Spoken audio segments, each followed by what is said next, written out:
Hi, App. Welcome to a very special Bad Influence. The whole show this week is being transmitted in surround sound. And we'll take a look at a new game that uses surround sound to really immerse you in the action.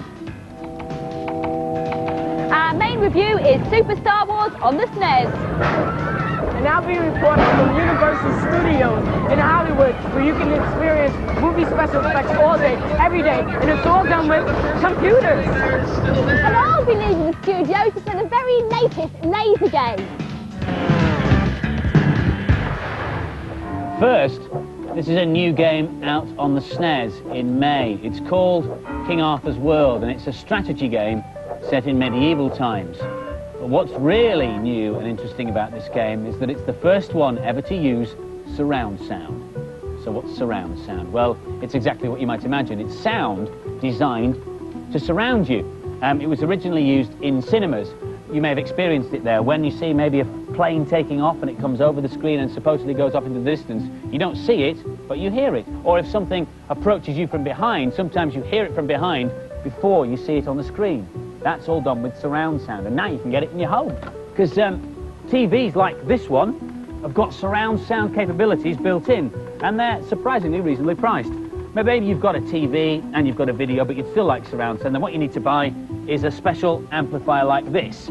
These, though, are rather expensive. Most domestic home surround sound systems have 4 or 5 speakers, one on left and right of the television. Sometimes there's one down here too, a centre speaker for centre sounds and speech. And then, fairly obviously, you need 2 behind you, left and right, for the sounds that come from behind.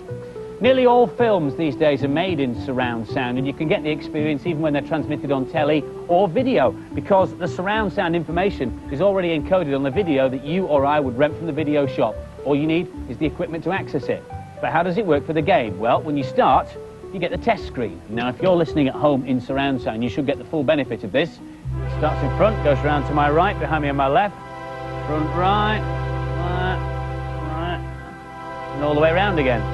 During gameplay, the sounds obviously come from all over the place, but on the test screen, for some strange reason, people die behind you, and sword clashes happen in front of you, and thunder happens all over the place. But what's the game like? Well, the programmers say it's really difficult. It should take expert game players a year to finish this, so I'll probably be finishing it around about my 65th birthday. It's kind of a medieval version of Lemmings. You're in charge of King Arthur and his court of loyal followers, setting out on a crusade to rid the world of tyrants. Like Lemmings, there are different characters with different skills. Here it's archers, swordsmen, engineers and foot soldiers. And there are some horrible traps waiting for you, from spike-filled pits to cauldrons of boiling oil. There's also a cloud world ruled by a dark wizard and filled with giant snails. Watch out, the wizard will turn you into a zombie. If you're not one already, that is, after this campaign. It's exhausting stuff. There are 23 very challenging levels, but there's no time limit. The game continues to run as long as King Arthur is alive, so you're well advised to keep him to the side and out of the fray. Good luck, and God save the king.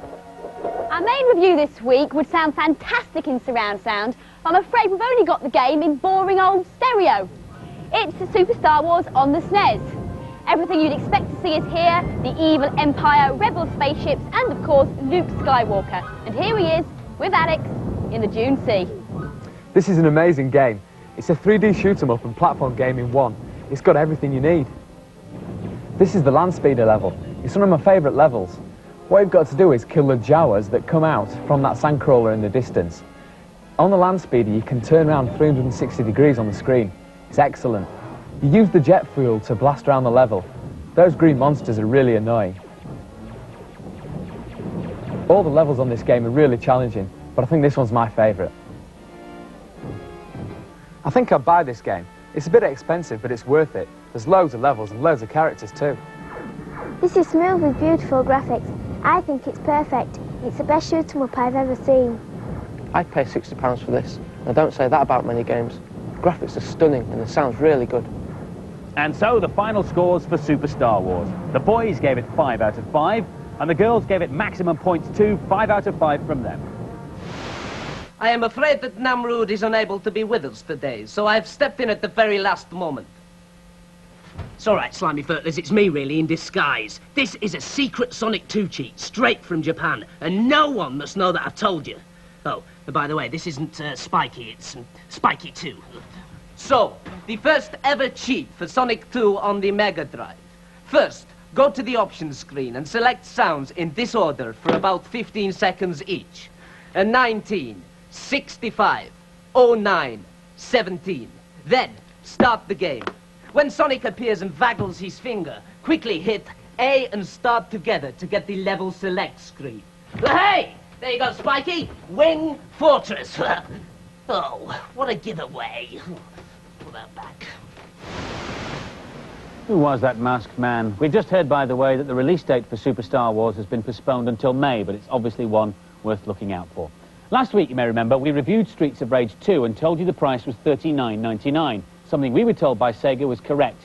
But we've had lots of calls from people saying they've paid $44.99 for the game. We checked this with Sega and they said, in fact, that is the correct price. Sega say they're sorry, but they're not as sorry as all the people who paid £5 more than they had expected, eh? This is L-Fish. It's the latest idea from the people who came up with Tetris. Lets you design your own fish tanks. I'll show you. Here's a fish tank I've already started to design. I put the floor in the back and a few plants in, but now I want to put a few objects in it, jazz it up a bit, go to the object library. And here are all the different types of things you can put in. And I think I'll choose a skull, because I want quite a jazzy, weird fish tank. There you go. Now I can place it wherever I want. Now I'm going to put an animated object in. I think I'll put this crab in. When you put it there, the crab crawls out of the shell and back in again. So I'll place that there.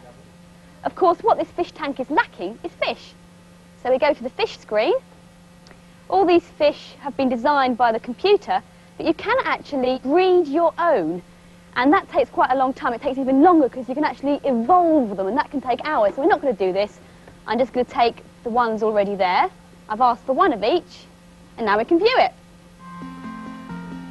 And then you get all your fish swimming around in your own designed tank. And what's really good is that you can feed them, and you can turn the light off and on again, and then you can feed them, and you can feed them to people who can't stand too much excitement, really. Our American report this week comes from Z Wright. He told us he was going to visit the movie studio, but in fact he seems to have got caught up in an earthquake. If you ever get a chance to go and watch a real-life movie being made, take my advice. Don't bother. It's just lots of hanging around. And when the director calls action, the special effects never look good. Nowadays, it's all done with camera angles and editing. Now, if you ever get a chance to come here... This is Universal Studios tour here in Hollywood. It's a spectacular look behind the scenes of the world's largest film and television studios. Tram ride tour of the backlot takes you past famous movie sets, and you experience everything from flash floods to collapsing bridges. And of course, it's all done with computers. Even King Kong himself is a 10-meter tall robot.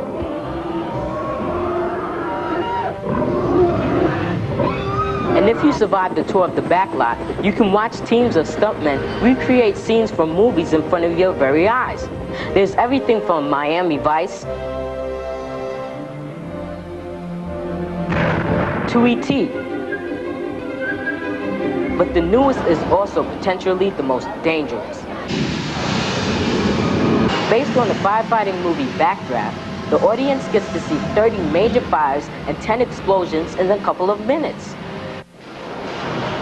Backdraft is a really interesting show because it's a live firestorm. I mean, we're putting 150 people in front of enormous degrees of heat, and we're actually exploding natural gas as well as liquid oxygen every 30 seconds. So it's a tremendous show. When we build an attraction, especially an attraction like this where the star of our attraction is flame, we have a much different challenge than what a film will have. Not only do we have to do it repeatably, we have to do it hundreds of times a day. We do it 12 times an hour, 150 times a day, all year long.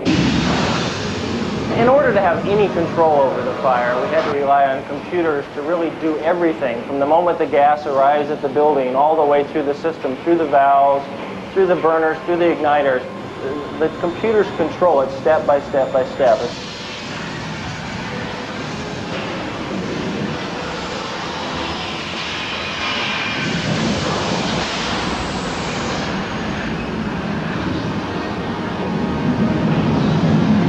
Originally, before a computer can do anything, the first thing the computer has to look for is that the fact there is no flame. The very next command it's going to get is to start a flame. It wants to see that that spark plug is lit and has to verify it back to the computer. After that, the computer can then allow, in the right timing, to open the valve, and a pre-released or pre-measured portion of natural gas is then ignited and set out through a burner.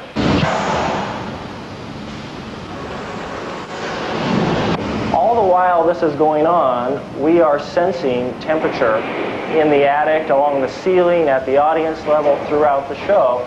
And the computer's taking all of these temperature sensor readings and making sure they're within an acceptable range. In addition to temperature, we're looking at oxygen levels, whether we have too much oxygen or not enough oxygen. We also have intrusion sensors in case any employees or guests wanted to try to walk out there and get a little closer to the flames. Well, after that, there's only one thing for it. I'm off to a barbecue. Hey, stay cool, Zed. This is like a really, really cool kind of infinite lives cheat for Cool World on the Atari. At any point during the game, just type in, Colin broke my Walkman. You can also type in, Graham broke my television, and Roger got mud on my trainers. Obviously, it's only the first one that has any effect on the game whatsoever, and you get infinite lives, if you can be bothered to do it properly. Far out and groovy, man. Peace and love now. Now for this week's news and previews. One of the most playable and addictive games we've come across recently for the SNES is this puzzle game called Equinox, sequel to the NES game Solstice.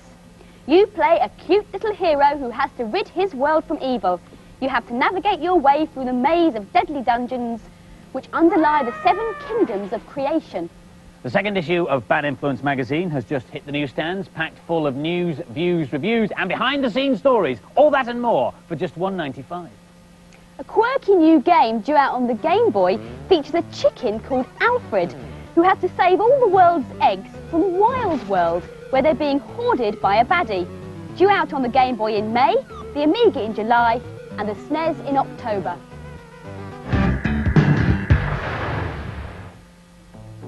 Ariel, the Little Mermaid, makes her first appearance on 2 formats, the Game Gear and the Mega Drive. Her task is to overcome the evil sea witch Ursula, who has turned all the mer people into little wormy things. Here's Kathleen to take us through the Mega Drive version. If you like the film, you'll probably enjoy the game. You can choose to be Ariel or her dad, Triton, but I prefer to be Ariel. These wriggly snakes are mer people who've been changed by the Wicked Witch. I like the idea that she has to sing to her enemies. You can call different friends. This one's a fish and it pushes a rock. You should look into the treasure chest because there's all sorts of treasure hidden.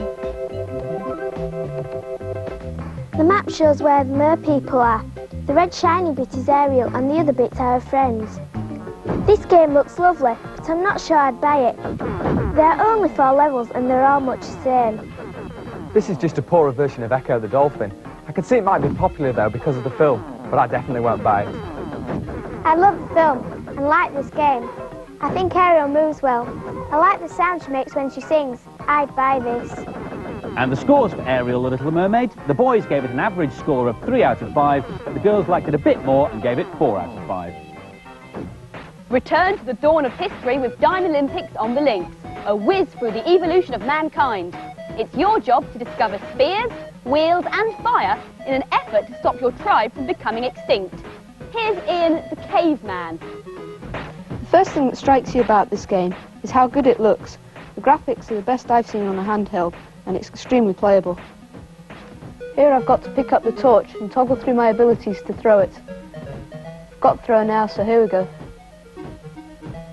Now comes back down the ladder. I have to go collect the person who is supporting everybody else using the rope. Right, he's over the rope now. If you get into problems, you can summon the Magic Man, who will trade 1 member of your tribe for a spear or any other piece of equipment you might need to complete the level.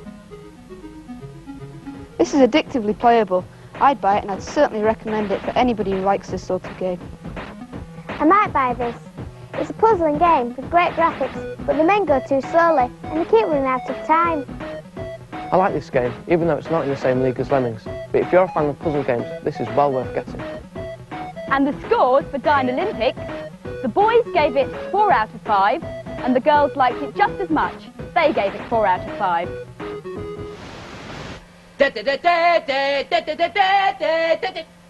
Right, Techie Furtless, this is a TAEC for UN Squadron on the SNES. Now, a TAEC is a backwards cheat. It makes the game harder. All you have to do is first of all go to the options screen, then, with control pad 1, skip through the level difficulties until you see the word hard. Then, with control pad 2, hold down A and X together. Then back to control pad 1, scrolling through until you see the word gamer. You'll now be on a mega difficult level of the sort that only a complete expert of my calibre can get through. Up, up, and away! Andy? Violet? What's going on? Where is everybody? This is Laser Force, the latest laser game. The aim is to hit more people than hit you.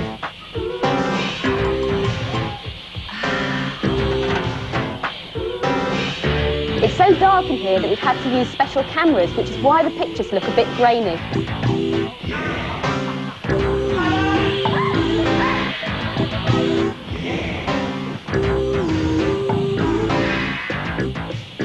Utter chaos! But I've got Andy more than he's got me, and that's what counts. This is the portable play area that gets taken round to exhibitions and TV studios. It takes about 30 minutes to inflate. The gun barrel fires off a low-powered laser, but that's just for show. What you can't see is that it also fires out an infrared beam that comes from here, and that's like what you use on your tele remote control. And that is identified by the targets on your front and your back.